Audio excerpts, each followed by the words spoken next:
इसलिए अहम है क्योंकि मरकजी हुकूमत ने जब साल 2019 में एक बड़ा फैसला लिया, रियासत को 2 हिस्सों में तकसीम कर दिया और उसी वक्त वजीर दाखिला की तरफ से बयान जारी किया गया ऐवान के अंदर, जिसमें यह कहा गया कि 2 हिस्से तो हो गए, अब हदबंदी भी होगी और बाउंड्रियां तय की जाएंगी पार्लियामेंट की सीट की भी और असेंबली के अंदर। और यह पहला मरहला होगा जब यूनियन टेरिटरी जम्मू कश्मीर के अंदर चुनाव से कबल हदबंदी होगी। एक तरफ से हदबंदी कमीशन की मुद्दत मुकम्मल हो रही है और माना जा रहा है कि 1 साल की तौसी का ऑर्डर बहुत जल्द मरकजी वजारत दाखिला की तरफ से सामने रखा जाएगा। वहीं पर अभी तक की बड़ी खबर जो है वो ये है कि हदबंदी कमीशन ने बाज़ाब्ता तौर पर 5 लोकसभा मेंबरों से तहरीरन उनकी राय मांगी है। तहरीरन उनकी राय मांगने का मन बना लिया है और यह हम हदबंदी कमीशन की तरफ से खबर आपको बता रहे हैं। जो जराया हमें बता रहे हैं कि डिलिमिटेशन कमीशन ने तहरीरी तौर पर 5 लोकसभा के मेंबर पार्लियामेंट जो हमारे हैं जम्मू कश्मीर के, उनसे तहरीरी तौर पर हदबंदी के हवाले से सजेशंस मांगी है। अब खबर यह भी है कि नेशनल कॉन्फ्रेंस जिन्होंने गुज़श्ता दिनों मीटिंग में नहीं आए, उन्होंने बायकॉट किया था, अब खबर यह है कि नेशनल कॉन्फ्रेंस अपना वर्किंग कमेटी का इजलास बुला रही है जिसमें इस मामले पर गुफ्तगू किया जाएगा कि अगर हदबंदी कमीशन की तरफ से तहरीरी खत मिला कि आप तहरीरी तौर पर अपनी बात रखिए, तो क्या इसमें हमने बात रखनी होगी या यहां पर भी बाइकआउट करना होगा। वहीं पर बीजेपी की में से यह खबर है कि बीजेपी डिटेल्ड डॉक्यूमेंट्स बना रही है कि किस तरीके से जम्मू सूबे के साथ इम्तियाज बरता गया, नाइंसाफियां हुई, सियासी नाइंसाफियां हुई और वह सारे अदाद शुमार हदबंदी कमीशन के सामने रखे जाएंगे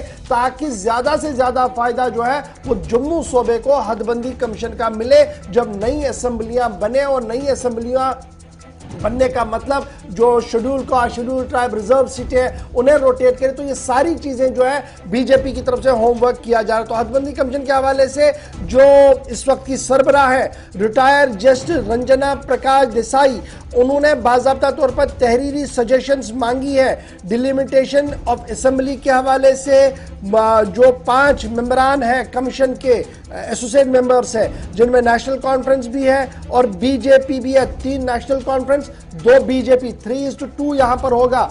इसलिए नेशनल कॉन्फ्रेंस का फैसला बड़े मायने रखता है कि अगर वो बात रखते हैं तो बाजी पलट सकती है, अगर वो खामोशी इख्तियार करते हैं और ये कहते हैं कि देखिए हम इस मामले को ही नहीं मानते हैं, तो सियासी मुबस्सिरीन इस हवाले से कुछ और भी इसके साथ जोड़ते हैं। तो delimitation commission justice Ranjana Prakash Desai के साथ साथ इस वक्त वहां पर सुनील चंद्रा साहब है और जम्मू कश्मीर की तरफ से के शर्मा साहब है। स्टेट इलेक्शन कमीशन के साथ साथ लोकसभा के 5 मेंबर्स हैं जिनमें 3 नेशनल कॉन्फ्रेंस के हैं, 2 बीजेपी के हैं और इन 5 मेंबरों से तहरीरी तौर पर अब मांगी गई है सजेशंस कि वो किस तरीके से हदबंदी को देख रहे हैं और क्या कुछ उनके अगराज मकासद होंगे। और इस बीच आपको याद होगा कि गुज़श्ता हफ्ते जहां पर दिल्ली के अंदर पहली मीटिंग हुई थी उसमें नेशनल कॉन्फ्रेंस उस मीटिंग से दूर रही थी, लेकिन अब जब दोबारा तहरीरी तौर पर तजवीज़ तलब की गई है तो क्या नेशनल कॉन्फ्रेंस इसका हिस्सा बनेगी या नहीं, इसी पर हमारे साथ बात करने के लिए इस वक्त रिटायर्ड जस्टिस हसनैन मसूदी साहब है, एमपी है साउथ कश्मीर से। बहुत शुक्रिया मसूदी साहब। अब चूंकि लोकसभा मेंबर आप भी हैं, 5 मेंबरान की तरफ से जो तहरीरी तौर पर तजावीज तलब की गई हैं, तो क्या नेशनल कॉन्फ्रेंस इसका हिस्सा बनने जा रही है, क्या कुछ डिसाइड हुआ है अभी तक? देखिए अशफाक साहब, शुक्रिया पहले प्रोग्राम में शिरकत करने का मौका देने के लिए। बात यह है कि हमारा मौक़िफ़ उसूली है, ये कोई हरदर्मी की बात नहीं है। उसूली मौक़िफ़ ये है कि आपने जो फ्रेगमेंटेशन की है वो गैरआईनी है और जो ये असेंबली है ये आप ज़हननशीन कीजिए और जो नाज़रीन है वो भी, ये असेंबली यूटी असेंबली के लिए वो ये कर रहे हैं सारे प्रयास, जबकि खुद उन्होंने वादा किया था स्टेट रिस्टोर करने का। और हमारा मौक़िफ़ है नहीं जी, 5 अगस्त को मनसूख कीजिए और 4 अगस्त की पोजीशन आप बहाल कीजिए। अब इसमें मेरी इनफरादी राय ये है कि इसमें कोई फर्क नहीं है वो हमसे दस्तावेजात मांगे या हमें शिरकत का मौका दे। बहरहाल सूरत क़यादत ही, जो हमारी क़यादत है वो क़यादत ही फैसला करेगी। हमारा ये नहीं था कि हम दूर रहना चाहते थे क्योंकि हमारी हरदर्मी की बात थी, ये एक उसूली बात थी, भाई आपका वजूद ही, आपकी तश्कील ही गैरआईनी है। हमने उसी से बाखबर किया जो मोहतरमा है उनको, जो भी इस वक्त चेयरपर्सन है, ये सारा अमल ही अब हमारी वजह से आप लेजिटिमाइज करना चाहते हैं ताकि हमें कहें कि आप आप इसके साथ आप वापस हो गई।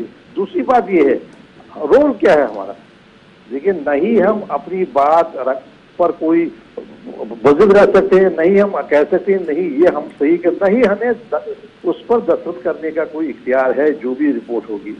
तो ये एक रस्मी सी एक हमारी शिरकत है, और रस्मी सी हमसे ये मांगना है कि आप हमें दे दीजिए जो भी मवाद है। At the end of the day बहर सूरत ये जो इंफरादी मेरी राय है कि नहीं, नेशनल कांग्रेस का चूंकि उसूली मौक़िफ़ है कि यूटी नहीं बन सकती है, और आप वादे पर स्टेट रिस्टोर करने का, तो यूटी की असेंबली बनाने का क्या मतलब है का वो भी मामले। लेकिन बहरहाल क़यादत जो हमारी है, क़यादत ही फैसला करेगी क्या। अच्छा, अब खबर ये भी है मसूदी साहब, चूंकि अब माहिर है दो तरह से, एक तो कानून पर आपकी पूरी गिरफ्त है, दूसरी सियासत में भी अब आप स्टिंग लोकसभा के मेंबर है, तो आपकी जाती राय अगर मैं ये समझूं कि 3:2 का जब डिसीजन होगा तो एक रिकॉर्ड सेट तो किया जा सकता है ना?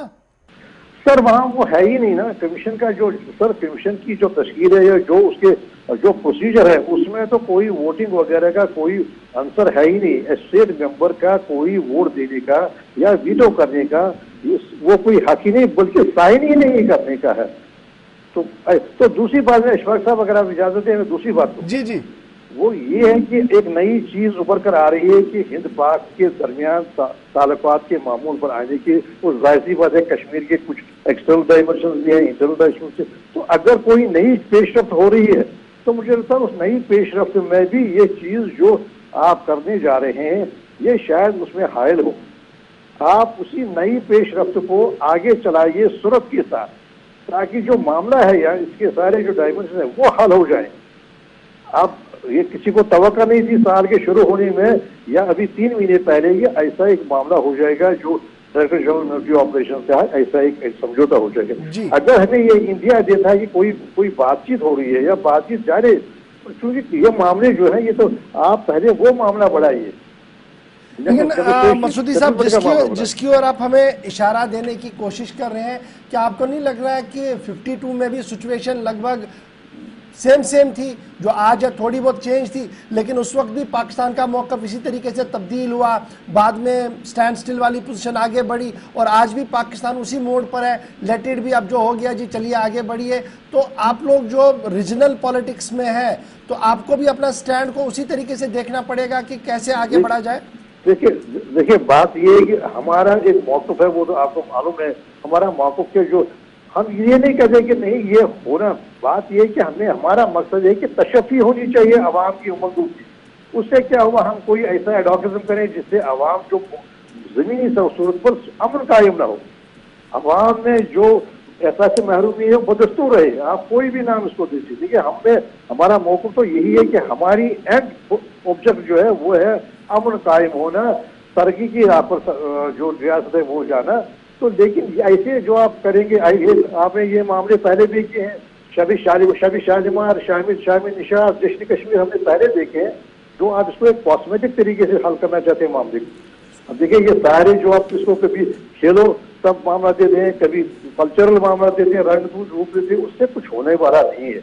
आपने ये तजुर्बे किए हैं, आप बेसिक जो इशू है उसको एड्रेस कीजिए और अवाम में ताकि इत्मीनान हो, अवाम में वो तशफ़ी हो और तसल्ली हो जो अवाम की उम्मीद सियासी। तो मसूदी साहब बड़ा इंपॉर्टेंट ये भी है कि जब मैं आपसे बात कर रहा हूं तो एक खबर और भी डेवलप हो रही है हदबंदी कमीशन के हवाले से, एक बड़ी खबर इस वक्त आ रही है। मैं आप बने रहेंगे क्योंकि अब 1 बरस की तौसी के ऑर्डर जारी कर दिए गए हैं। हदबंदी कमीशन में 1 बरस के ऑर्डर के तौसी जारी कर दिए, एक साल का एक्सटेंशन और मिल गया। ये एक्सपेक्टेड था क्योंकि कोरोना की वजह से काम हो नहीं पा रहा था। अब 1 साल की मुद्दत कार जो है वो बढ़ा दी गई है और बाज़ाब्ता तौर पर बड़ी खबर जब हम आपको बता रहे हैं, ministry for law and justice की तरफ से बाज़ाब्ता तौर पर SRO 1023E के तहत एक ऑर्डर जारी कर दिया गया है जिसमें 1 साल की मुद्दत जो है वो बढ़ा दी गई है हदबंदी कमीशन के लिए, जिनमें असम, अरुणाचल प्रदेश, मणिपुर, मेघालय और जम्मू कश्मीर के लिए जो है ये हदबंदी कमीशन काम करेगा और 1 साल की तौसी इसमें कर दी गई है। इस तरीके की खबर जो है इस वक्त डेवलप हो रही है। तो ये मैं मसूद साहब दोबारा आपके पास आ रहा हूं, ये बड़ी खबर बीच में बड़ी इंपॉर्टेंट थी क्योंकि मरकजी वजारत कानून की तरफ से नोटिफिकेशन जारी कर दी गई है, 1 साल की तौसी हो गई है। लेकिन अब सवाल ये है कि आज आप कह रहे हैं कि देखिए जो 4 अगस्त की पोजीशन है उसको रेस्टोर करें, अवामी जज्बात और एहसासात का ख्याल रखना पड़ेगा मरकजी हुकूमत ने। कल ये कमीशन अपनी रिपोर्ट देता है, चुनाव का एहतमाम होता है, तो नेशनल कॉन्फ्रेंस तो लेफ्ट और राइट चुनाव में आना पड़ेगा। तो उस वक्त किस तरीके से आप उस चीज को मानेंगे कि यूटी के अंदर चुनाव लड़ेंगे, क्योंकि अभी स्टेट रेस्टोर हो ये तो दूर दूर तक भी नजर नहीं आ रहा है। देखिए बात यह कि हम एक शामिल है जद्दोजहद में जो रेस्टोर कर होने के लिए जो हमारी 4 अगस्त की कोशिश, और हमें ये इंडिया मिल रहे हैं जो अभी 1 साल का जो ये इसमें एक्सटेंशन होगी। देखिए ये इंडिया और बाकी जो भी आजकल आप तो आपकी तो नजर है सियासी मामला पर।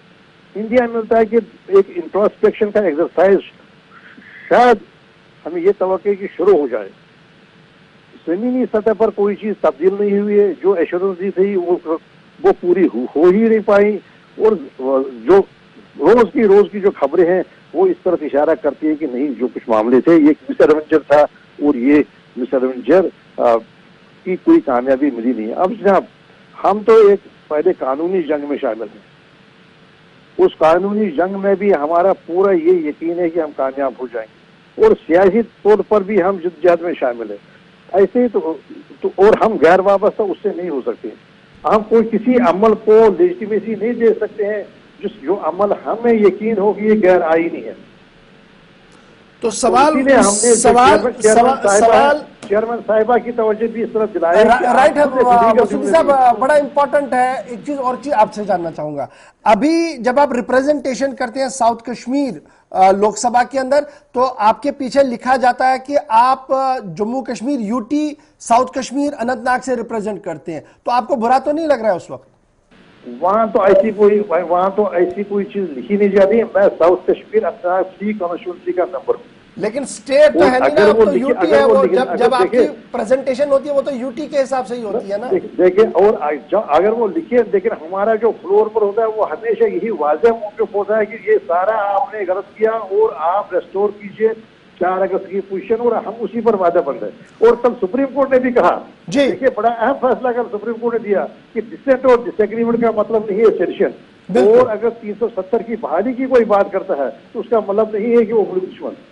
नहीं, वो तो बात सही है। वो तो कल सुप्रीम कोर्ट ने बड़ी बड़ी चीजें क्लियर कर दी हैं कल सुप्रीम कोर्ट ने, वो बड़ा इंपॉर्टेंट था जो कल सुप्रीम कोर्ट में डिसीजन भी आया है। तो अब ये वर्किंग कमेटी का इजलास कब तक मुतवक्को है जो खबर आ रही है? जब उसके बारे में मुझे कोई इतला नहीं है, लेकिन क़यादत तो कहते कि वो इसका नए सिरे से और भी मतलब हर चीज हर पहलू का। देखिए जैसे कल ही पाकिस्तान और हिंदुस्तान के दरमियान जो भी अमन की बातचीत हुई, अच्छा जी, बड़ी इंपॉर्टेंट डेवलपमेंट जो मसूदी साहब आप पर, चूंकि आप माहिर कानून है इसलिए आपसे जरा एक चीज और जानना चाहूंगा। मेरे पास जो ऑर्डर है इसमें लिखा गया है कि डिलिमिटेशन कमीशन जो है 1 साल की मुद्दत बढ़ा दी गई है, लेकिन नॉर्थ ईस्ट स्टेट्स को एक्सक्लूड किया गया है। ये मैंडेट जो इधर था, इस एक्सरसाइज को वहां रोक दिया गया, सिर्फ जम्मू कश्मीर के लिए कर दिया गया। वो ये बात भी नहीं, 1 साल का एक ही इन वन को 1 साल का जो एक्सटेंशन है ये भी कुछ मायने रखता है। देखिए मैं आपसे फिर ये गुजारिश करूं कि बड़ी तेजी से ये एहसास बढ़ता जा रहा है। एक खुद एहसासी का एक अमल किसी हद तक शुरू हुआ है कि ये नहीं, ये सारा जो है, ये सारा जो अमल था 5 अगस्त का, इससे मुल्क को कोई फायदा नहीं हुआ, इससे जम्मू कश्मीर को कोई फायदा नहीं हुआ। भले ही आप कॉस्मेटिक्स कुछ करें यहाँ से वहां, लेकिन वो जानते हैं कि कुछ जमीनी सतह पर कोई इसके लिए वो एक जो वोट ऑफ डिसअप्रूवल दे दिया डीडीसी इलेक्शंस में, जो डिसअप्रूव किया अवाम ने, वो 5 अगस्त के फैसले और उन्होंने रेफरेंडम बनाया, इसके भी मानिए। आप देखिए, हमें यह तवक्को कि आगे दिनों में और ये खुद एहतसाबी का अमल शुरू हो जाएगा, और हमारा यही वो शो की गली में भी कि नहीं ये एहसास बढ़ता जाए कि नहीं वो सब गलत था। चलिए बहुत बहुत शुक्रिया हसनैन मसूदी साहब हमारे साथ ज्वाइन करने के लिए। फिलहाल बड़ी खबर हम आपको बता रहे हैं कि मरकजी वजारत कानून की तरफ से डिलिमिटेशन कमीशन बराए जम्मू कश्मीर यानी हदबंदी कमीशन बराए जम्मू कश्मीर को 1 साल की तौसी दे दी गई है। बड़ी खबर हम आपको बता रहे हैं। और मरकजी वजारत कानून और इंसाफ की तरफ से बाज़ाब्ता तौर पर नोटिफिकेशन जारी कर दी गई है। 3 मार्च को रात को यह नोटिफिकेशन जारी कर दी गई है। इस नोटिफिकेशन की रूह से 1 साल की तौसी जो है वो कर दी गई है। ताहम जो हमारे पास खबर आ रही है वो ये है कि नॉर्थ ईस्ट की रियासतें इस मैंडेट से बाहर रखी गई हैं। मरकजी वजारत कानून व इंसाफ की तरफ से जो नोटिफिकेशन जारी कर दी गई है उसमें रंजना देसाई लगातार एक और साल के लिए चेयरपर्सन नामजद कर दी गई है और टीम कंटिन्यू रहेगी जो उनके साथ काम कर रही थी। कमीशन अब 5 मार्च 2021 तक अपना काम मुकम्मल करेगी। ये बड़ी बात है कि 5 मार्च 2021 तक का काम होगा। और इंटरेस्टली इसमें बड़ी इंपॉर्टेंट बात जो है, नॉर्थ ईस्ट स्टेट जिनमें असम, अरुणाचल प्रदेश, मणिपुर, नागालैंड, इसको शायद बाहर निकाला गया। मुझे इसमें भी तजब्जुब है कि क्या ये सही है नहीं है, लेकिन फिलहाल जो हमारे जराया हमें बता रहे हैं इसको इस मैंडेट से बाहर रखा गया है। ये बड़ी खबर हम आपको बता रहे हैं। लेकिन जम्मू कश्मीर के हवाले से खबर साफ कि 1 साल की तौसीह कर दी गई है और रंजना देसाई जी जो है, मैडम जो है, उन्होंने बाज़ाब्ता तौर पर 5 मेंबरान से कहा कि वो अपनी तहरीरी तौर पर अपनी बात रखे। नेशनल कॉन्फ्रेंस क्या कुछ करेगी, हसनैन मसूदी की बात से आपके सामने आ चुका होगा। लेकिन बीजेपी खीमे से जो खबर है वो ये है कि पूरा पलंदा तैयार किया गया है जो कमीशन के सामने रखा जाएगा।